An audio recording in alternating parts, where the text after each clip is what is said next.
Which party do you believe most aligns with the teachings of Jesus Christ? Absolutely. Now, I never want to pin anybody in, right? I believe that part of the shrewdness of God is he puts Christians in all sorts of groups and communities within the world to be salt and light there.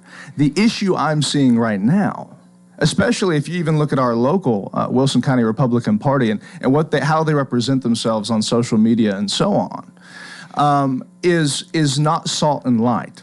It seems to be antagonistic with the world. And so it's not love, it's not the teachings of Jesus that we're seeing.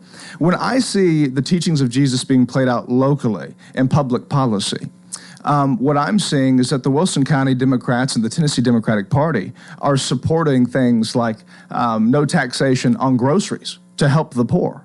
Meanwhile, the Republicans shoot that down, right, and give tax cuts to corporations. Now, when Jesus said the first will be last and the last shall be first, I don't know how that corresponds to his teachings. When Jesus said, blessed are the poor, for they shall inherit the earth, but yet it seems that the Republican Party is communicating, blessed are the billionaires, for they shall inherit the earth. This seems very contradictory, antichrist in a sense. The spirit of the whole way of conducting politics doesn't. It seems there seems to be a push for using rhetoric that gets the votes in.